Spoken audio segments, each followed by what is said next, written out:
ఆడుదాం ఆంధ్ర అనేటువంటి కార్యక్రమాన్ని మరి లాంచ్ చేయడం జరుగుతోంది. విద్యార్థులు చిన్న వయసులో ఉన్నటువంటి యువత పెడదారి పట్టకూడదనేటువంటి ఆలోచనతో వాళ్ళ దృష్టి ఈ ఆటల వైపు మళ్లించినట్టయితే శరీరం దారుఢ్యానికి ఉపయోగపడుతుంది. అదేవిధంగా ఈ ఆటల ద్వారాగా వాళ్ళ ప్రతిభను కూడా బయటకు తీసేటువంటి అవకాశం కలుగుతుంది అనేటువంటి ఆలోచనతో ఇవాళ ఆడుదాం ఆంధ్ర అనేటువంటి కార్యక్రమాన్ని గవర్నమెంట్ మరి మన రాష్ట్రంలోనే ఇది ఏర్పాటు చేయడం జరిగింది. అమరావతిలో సీఎం గారు ఎక్కడైతే పులివెందులోనే ఓపెన్ చేస్తారు, ఇవాళ లాంచ్ చేస్తున్నారు. గుంటూరులో ఈ లాంచ్ చేయడం జరుగుతోంది. అదేవిధంగా మన ప్రతి మండలంలోనూ కూడా 4 మండలాలు ఉన్నాయి. 4 మండలాలను కూడా మొదటిగా సకినేటిపల్లి మండలంలో మరి మనం కూడా ఇక్కడ ఓపెన్ చేసి వెళ్ళడానికి రావడం జరిగింది. అందరూ కూడా ఇందులో పాల్గొవాలి. 60 సంవత్సరాలు లోపల ఉన్నటువంటి అందరూ కూడా పాల్గొనేటువంటి అవకాశం ఉంది. కాబట్టి ఈ ఆటల్లో పాల్గొని మన ప్రతిభను కూడా బయటికి కనపరచాలి.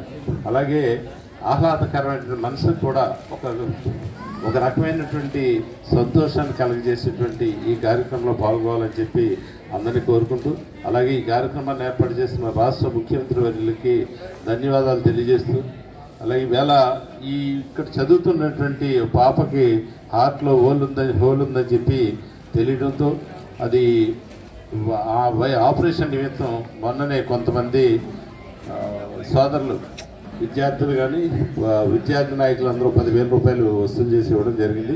అదేవిధంగా ఇక్కడ ఉన్నటువంటి టీచర్స్ కానీ ఇక్కడ స్టూడెంట్స్ కానీ అందరూ కలిపి 50,355 రూపాయలు కలెక్ట్ చేసి వేళ చేతుల మీదుగా అమ్మాయికి ఇవ్వడం జరిగింది. ఆపరేషన్ నిమిత్తం చాలా సేవా సంస్థలు ఈవేళ డబ్బు సంపాదించుకున్నప్పటికీ కూడా కొంత సంఘ సేవ చేయాలి, సమాజానికి సేవ చేయాలనేటువంటి ఆలోచనతో మరి నేనే ప్రతిరోజు కూడా ఎక్కడో చోట ఇస్తూ ఉంటాను. ఈ గల్ఫ్లో ఉన్నటువంటి సేవా సంస్థలు కానీ ఇక్కడ ఉన్నటువంటి సేవా సంస్థలు కానీ ఎవరైనా ఆపదలో ఉంటే, ఎవరైనా పేద పరిస్థితిలో ఉంటే వాళ్ళని ఆదుకోవడం కోసం మరి కొంత అమౌంట్ని కలెక్ట్ చేసి వాళ్ళు ఇవ్వడం జరుగుతుంది. ఈ గల్ఫ్ దేశాల్లో ఉన్నటువంటి వ్యక్తులైతే మాకు భగవంతుడు అవకాశం కలగజేశాడు, మనకు వచ్చిన దాంట్లో ఎంతో కొంత సేవ చేయాలనేటువంటి ఆలోచనతో మన నెలకి 1,000-2,000 తీసి పక్కన పెట్టడం, 10 మంది కలిసి ఒకరికి సహాయం చేయడం జరుగుతుంది. ఇది చాలా మంచి పరిణామం. ఇటువంటి ఆలోచన కలగజేయాలి.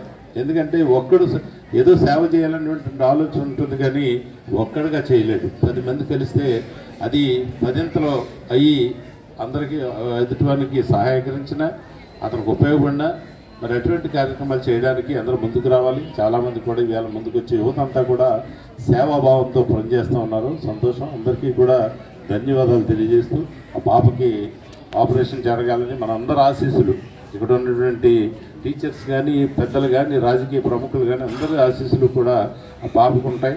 తప్పనిసరిగా బాగా ఈ చక్కటి ఆరోగ్యంతో తిరిగి వస్తుందని చెప్పి కోరుకుంటూ సెలవు తీసుకుంటాం.